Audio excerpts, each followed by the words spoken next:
If you're exploring the world of digital marketing to either build a career and get a job or leverage it to grow your business but do not know where to start, then this video is for you. In this video, we are going to discuss 6 things. Number 1, the fundamentals of digital marketing. Why, who, what, where, and how. Second, certain marketing terminologies and definitions that you should be aware of. Number 3, how do careers in digital marketing look like? Number 4, the roadmap or the steps that you can follow to explore and learn about digital marketing. Number 5, how to build a portfolio and showcase proof of work. And number 6, the mistakes that you should avoid when you're getting started in this journey of learning about digital marketing. But before that, let me introduce myself. I'm Shashank, a computer science engineer on paper who discovered the world of digital marketing when I was trying to build my art and gifting business in my final year of engineering in 2017. It's been about 7 years since Stone Santa has been around, and in these 7 years, we've made about 1 crore rupees in revenue, and all of this happened because of the world of digital marketing. In these 7 years, I've dabbled with different forms of digital marketing. I've run paid ads, I've done social media campaigns, I've done YouTube campaigns, I've done influencer marketing, email marketing, PR campaigns, and the companies that I've worked with, I've managed crores of revenue to drive growth for these companies. And in this video, I'm going to condense all my learnings and develop a roadmap that you can follow in order to get started with your career in digital marketing. Let's start with the first section, which is the fundamentals of marketing. Now, every marketer should answer 5 things before they start with any marketing campaign. Number 1, why? What is the goal of marketing? Is it done to drive awareness, drive engagement, build trust, or drive sales and revenue for the company? Number 2, who? Who is the customer or the potential customer that I want to reach out to? A big mistake marketers make is they think that everyone is my customer. This is recipe for disaster. If you're a business or a marketer trying to run marketing campaigns, you need to know who you want to reach out to, right? So for this, you need to define their age group. What's the location of your targeted user? What are their interests? What have they studied? What is their profession? How much money are they making? So basically, you need to outline certain details about the customer that you want to target and then put them down on a piece of paper. Number 3, what? Now, what means identifying the problem that this potential customer is facing and then identifying and writing them down. Number 4, where? Now, where does this potential customer hang out? Are they using Instagram, Facebook, YouTube, LinkedIn? Where do they purchase from? Do they go to a physical shop, or do they use e-commerce platforms like Amazon, or are they purchasing on quick commerce platforms like Zepto and Blinkit? For example, if I need to advertise a restaurant, yes, I can always run Instagram ads, but a better place to run my advertisements would be on platforms like Swiggy and Zomato. Because if I'm looking for food, then the chances of me checking out Swiggy and Zomato is very high, which makes advertising on these platforms much more sensible than running ads on Instagram. Number 5, the how. What kind of content do you need to show to this? Is it an image? Is it a video? Is it a customer testimonial? And what do I tell this particular user segment so that it becomes easier for them to trust the company, therefore engage with us and ultimately purchase from us? So 5 things: why, who, what, where, and how. Now let's take an example of a baby diaper to understand this better. As you can see on the screen, I've identified 2 different kinds of whys. One is to generate sales and the second is to build trust. Let's start with the first category of generating sales. Now the audience that I want to target, which is the who, is new parents with fresh babies who can afford diapers. What is the problem that they are facing? My baby pees and poops all the time, anytime. Now where do these potential customers go and purchase diapers from? So grocery shops, medical shops, e-commerce platforms like Amazon, Flipkart, etc., or quick commerce platforms like Zepto, Blinkit, Swiggy, Instamart, or are they purchasing from retailers like DMart or more Megamart? So this step involves identifying where your potential customer makes purchases from. And 5th, the how. How do I convince this customer to purchase from me? And this is where we use the features of the product to attract them. For example, rash free, highly absorbent, buy 2 get 1 free, different things which will appeal to this who, that is the customer persona that you want to attract. Now in the second case, again, the goal of the business is to generate sales, but if you notice, the who is different. In this case, the who is grocery shops and medical shops. So the problem that this particular customer segment faces is not that my baby poos and poops everywhere. The problem that they face is that customers come to my shop asking for diapers, so give me diapers. Now, where do these shopkeepers purchase diapers from? Are they purchasing it from Amazon, Flipkart? Perhaps not. But wholesalers and distributors are the best point of contact to sell diapers to a medical shop or a grocery store. Or you can use B2B platforms like Udaan or IndiaMart to sell diapers to them. Now, how do you convince these shopkeepers to purchase from you? You can't tell them that, hey, the diapers are rash free, highly absorbent, etc. They don't care. What you need to identify is what is the problem they are facing. So if you're offering them higher commissions or better discounts, that would interest them because they can make more profits. Or are you extending a line of credit? They can keep the diapers and pay after 30 days, 60 days, 90 days. Or are you giving them incentives and gifts? So suppose a shop sells 1,000 diapers. So you can give them a gift like an earphones or something like that. That would incentivize them to keep and sell your products. So that's 2 examples of generating sales, but the strategies are very different because of 2 different customer segments that we're trying to target. Now the third is, say the goal of the diaper brand is to build trust, which ultimately translates into revenue, but the main marketing campaign goal is to build trust. Now, who do I want to build this trust with? So say in this case, it is the parents of the newly born babies. Now the what here, the problem that this particular audience faces is they don't trust the brand enough. So what do I do such that these people start trusting my brand? So for that, I need to identify which social media platforms they're using. So say they are using Instagram and YouTube. Now what kind of content do I show that they start trusting me? So maybe customer testimonials would be a great way to win their trust. So this is a very rough framework to explain the fundamentals of 5 questions that you need to know answers to. Why, who, what, where, and how. Now that we've understood this bit, let's go ahead and understand what are the different forms of marketing. Now there are two parts of it. One is running the marketing campaign using different tools and avenues that are out there. For example, Facebook ads, Instagram ads, social media, influencer marketing, etc. Second is measuring this data. For example, how much money did you spend, how many visitors did you get, how many customers did you get, etc, etc. And then once you've measured this data, what you will want to do is analyze the data to improve the efficiency of your campaigns. For example, if you spent 1000 rupees and got 10 customers, what can you do such that you spend 1000 rupees and get say 12 customers? So this efficiency mapping can happen only once you have measured and tracked the data very well. Now let's discuss what are the different forms of marketing that are out there, right? Number one, paid advertisements. Now as a company, I can pay money to run ads on digital platforms, and these ads can be served on my mobile phone or my TV or my desktop. Now these ads can be run on different platforms: Facebook, Instagram, YouTube, LinkedIn, Twitter. These are common, but did you know that you can also run ads on Amazon, Zomato, Flipkart, etc. So knowing where your potential customers are hanging out is a very important part of this process. For example, suppose you want to target customers who are looking to buy shirts. Of course, you can run Instagram ads, but a better way to target them could be running ads on Myntra and Ajio. So second is search engine optimization. How can you optimize your website and content such that it starts appearing at the top when people search for things on either Google or YouTube or other search engines like Bing, DuckDuckGo, etc. Number three, there's influencer marketing. You can pay money to creators who have a certain audience, and then in return, they will talk about your brand and service, which exposes your brand to their audience, and hopefully some of these people get aware of your brand or purchase from you. So influencer marketing is a very large industry today, and if you've been following creators, you would notice this. They talk about certain brands in certain videos. Number four, we have social media marketing. So coming up with posts and designs so that you can post it on Instagram, Facebook, LinkedIn, YouTube, such that people start discovering your content, they start following you, because of which they trust you, and ultimately they purchase from you. So social media is a great place to spread awareness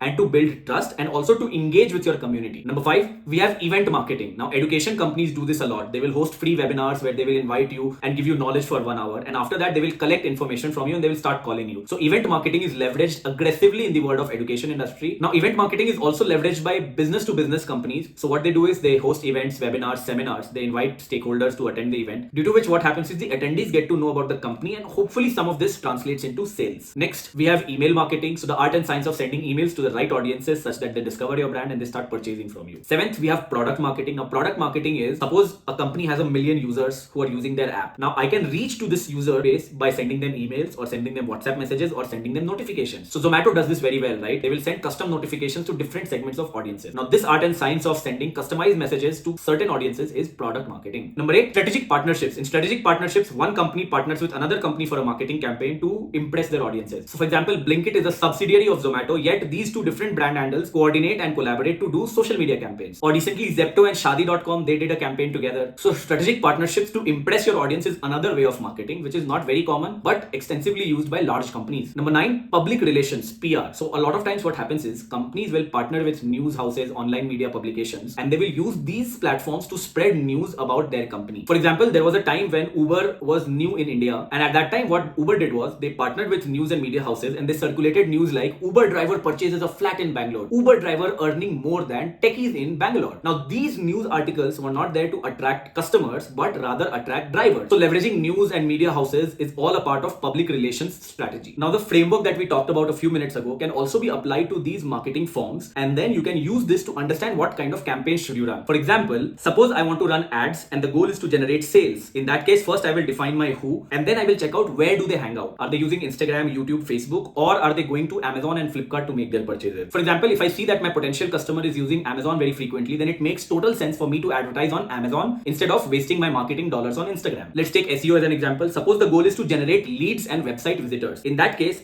the what part, I would try to identify what are the things people are searching for on Google. So let's take my business as an example. People are searching for handmade portraits, unique wedding gifts, wedding caricatures, etc. And they're searching for this on Google and Pinterest. So my strategy would be to come up with content such that my visibility increases on Google and Pinterest both. And what is the how? So I can publish blogs, I can publish pictures, and if it is on YouTube, I can publish videos. So the 5-step framework that I talked about, you can apply to these marketing forms and then see which strategy suits best. Now coming to the tracking and measurement parts, there are many tools out there software which will give you insights into user behavior. For example, if you're running ads, then you can check out ad statistics on different ad dashboards. So suppose you're running it on Google, then you can open the Google dashboard. Instagram, you can open the Meta dashboard. So these dashboards provide details like how much money have you spent, how many people saw the ad, how many people clicked on the ad, how many people visited your website, how much time did they spend, how many people purchased, how many people added the product to the cart, etc. So ad dashboards are a great way to get insights. Similarly, there's a tool called Google Analytics. Now, Google Analytics allows us to measure user behavior on the website. How much time have they spent, how much scroll they have done on the website, etc. Then there's Google Search Console. So all your SEO efforts can be measured on Google Search Console. For example, I can always open up Google Search Console and see how many people have come on my website because they search for handmade portraits, or how many people have come because they search for Stone Santa. Or it will also tell me at what rank is my website appearing on Google. Is it appearing on the first, second, third, fourth, fifth, 10th? Then there's Google Tag Manager. Now, Google Tag Manager allows you to measure events. So what is the scroll depth? Have people clicked on a certain button? And different other events can be measured using Google Tag Manager. Then we have Microsoft Clarity. So Microsoft Clarity provides us business owners with recordings of how people have behaved on our website. Now, these are just some tools that I talked about. There are many other tools out there, but as a beginner, you may want to just explore these tools and get a fair idea of what it is. If you do not have a website, you may not be able to get access to these tools, but you can go to Google, search for these things and watch a few videos and get an idea of how these tools and dashboards look like. Now, that part was the tracking part where you're getting the data. The next part is analyzing the data. So for this, knowledge of Google Sheets or Excel comes into picture. Some people use SQL to fetch queries and make sense of the data. At advanced levels, people use softwares like Tableau to make sense of the data that comes in. See, this process of learning marketing is going to be a long process, but you do not need to dive deep into all of the things that I've talked about. Just go to Google, search for it and make yourself aware of these things. You should know that these things exist and you should know a basic purpose of these tools. For example, I initially learned sales and then I got into writing. Writing led me to writing on Quora, where I got about 10 million views. Once I started writing on Quora, I got into SEO, and then I discovered that people can discover your website through Google. And then I learned about Google Search Console, and then the money that I earned from these organic channels helped me to run ads on Facebook, then Instagram, and then Quora, and then Google. And then in COVID, I discovered email marketing, which allows me to reach out to businesses and corporates and architects selling them handmade art. Now, at the stage at which I'm learning about Tableau so that I can analyze data better. Once you spend enough time exploring these, you will start to realize that the fundamentals of using these tools are almost similar. But at this stage, start exploring. Do not wait to watch detailed tutorials of each of these. Just get yourself familiar with these. Let's go to the next part, which is careers in digital marketing. Now, see, when you're getting started, you cannot be an expert in all of the forms of digital marketing out there. So you may want to start with something as simple as, say, social media marketing. And suppose you do only social media for 1 or 2 years, then the amount of knowledge and depth that you have in social media will increase. So that becomes a I-shaped career. As you advance, you start realizing that you need to learn other things. So say you start learning design, you start learning ads. So slowly you notice that you start knowing a bit of a few other things, but are good at one thing, say social media. As you keep progressing in your career, you may want to learn other form of things. So say you've gotten better at search engine optimization and social media. So you're good at two things, SEO and social media, but at the same time, you're aware of other skills in marketing that are needed for you to excel and grow in your career. So that becomes a pie-shaped career. And then as you grow ahead, you go and turn out into a full-fledged generalist who knows almost all the things that you need to know about marketing, but you start getting really good at 3 or 4 things. So this is a comb-shaped career. Now, if you look at the screen here, you will see that this particular person, Ash, who works at Buffer, is very good in content marketing. He has a good amount of knowledge of SEO as well, but he has experienced paid advertisements, PR, events, business development decently enough, but the depth of knowledge that he has in content marketing and SEO is very high. So looking at this particular image, it is safe to say that Ash is a generalist marketer who is very good in 2 things, content marketing and SEO. But at the same time, he has knowledge of other aspects of marketing, which makes him good enough to lead a team. As you explore and experience the world of marketing, you will slowly start realizing that all of these things are connected, and a good marketer is able to connect all these strategies to drive measurable growth for the company that they work with. For example, let's take an educational company. Now, this education company runs ads. They also engage in influencer marketing. They also have social media pages so that they're able to attract audiences. They also send out regular notifications using emails and WhatsApp. And all of this efforts on marketing is continuously measured using tools like Google Analytics, Google Search Console, Microsoft Clarity, etc. And all of this is orchestrated by a team of marketeers. Now, this entire team may be headed by a person who is taking care of all these verticals. So this person is responsible and answerable to the company to driving growth in revenue and profitability. And this person can have different people reporting to him or her. So suppose somebody is responsible for social media, somebody is responsible for sending email and WhatsApp messages, somebody is responsible for running Facebook ads, somebody is responsible for running Instagram ads. And if the company is large enough, then there may be somebody who is working under the social media person. So somebody is handling Instagram, somebody is handling Facebook, somebody is handling YouTube. As you grow in your career, you will start to see how all of these things are interlinked to each other. And if you do good enough, then who knows, you may head the marketing department of a company. But please note, it starts with one single element first, and then eventually you add sister skills. You get really good at something which helps you develop a T-shaped career. And if you continue working, you will develop a comb-shaped career. Now let's go to the next section wherein we discuss what are the steps that you need to follow to get your career started in digital marketing. marketing. Number one, observation and introspection. I believe learning marketing is not so tough because you and me, we have been a consumer wherein we have been the subject of multiple marketing campaigns which have resulted in us purchasing hundreds and thousands of products. This spectacle was purchased from Lenskart. I have an Apple Watch on my hand. I have a US Polo, a shirt. Similarly, there are hundreds of purchases that I have made. So the first game is observation and asking yourself, how did you discover a particular brand? Why did you decide to trust the brand? Where did you purchase the brand from? And how did the brand communicate to you such that you're able to trust them? So do this activity for the brands that you have purchased, your friends have purchased from, and then try to fit it into that framework which I talked about. Why, who, what, where, and how. And maintain a note of all these things. And if you do it for enough brands, your understanding of marketing is going to develop day by day. Number two, activate your stalking and research skills. Imagine that you need to stalk your ex on Instagram. So what will you do? You will open their profile, check the photos, see who have liked on it, see who has commented on it, and then try to map the relationship between your ex and the person who has made a comment. Observe the date. This is how you will do your stalking, right? Just like this, what you need to do is you should start stalking the brands that you like and love. For example, suppose you like Nike. So in that case, you will open Nike's Instagram page, you will go through the posts. Maybe you will open the comments and go through the comments by certain people and check their profiles and see what is common in 8 to 10 profiles that you open up. Or what you could do is go to Google Play Store or Apple Store and see what kind of reviews have come in. That also gives you an idea as to what the company is doing right and what are the things that this company can improve on. Next, you can spy on the digital ads that are being run by the company that you want to research on. So for this, there are tools like Facebook Ads Library. So go to Facebook Ads Library, enter the name of the brand that you want to stalk, and then you'll be able to see the ads that have been run by this company. Same goes with Google. There's something called Google Transparency Center. Enter the name of the brand, and then you will be able to see the kind of advertisements which is run by this company. So if you want to deepen your stalking and researching skills, identify companies in similar sectors and then start stalking them. So for example, if you see the Zomato ads, then I will also want to check the ads which are run by Swiggy, and I'll try to make a comparison as to who is doing it better, what could Zomato learn from Swiggy, what can Swiggy learn from Zomato. Another thing that you can do as a part of your research process is read up different case studies that are there on the internet. For example, if you go to Google and then enter the name of the company plus add marketing case study, then you will come up with certain articles and videos. Go through them, see what the articles and the blogs have to say. For example, if you go to Google and search for Canva marketing strategy and press enter, there are tons of articles that will come in. Maybe one article is talking about the SEO strategy leveraged by Canva to become the large company it is. Maybe there's a video which talks about how Canva has leveraged influencer marketing to grow their customer base. So reading case studies is a great way to build perspective, and case studies give you actionable insights of what the company did in order to attain certain results. So going through case studies is a great way to open up your mind. Number three, take up one skill at a time. For example, there is social media marketing, email marketing, performance advertisements, YouTube advertising, influencer marketing, etc., etc. So identify one of these which interests you the best. Try to go through a few tutorials on the topic that interests you. Say you watch a few videos on Instagram marketing, and then go on to check out the Instagram pages of certain brands. So suppose you want to check the Instagram profile of a beauty brand in India. Once you do that, go identify a brand in the US and see what they are doing and see if you can find similar patterns. So whatever you are studying, watch the tutorial, yes, but after that, go back and start doing research and see what other brands are doing and see if you can find case studies. So once you're done with, say, researching about social media marketing and educating yourself, you can choose another marketing segment that interests you. Say it is influencer marketing or performance ads, and then you repeat the process. One, watch a few tutorials. Second, try to do some research on companies and see how they are leveraging that social media strategy or that marketing strategy. Then see if you can find case studies and go through them, and then continue the process with another aspect of marketing that interests you.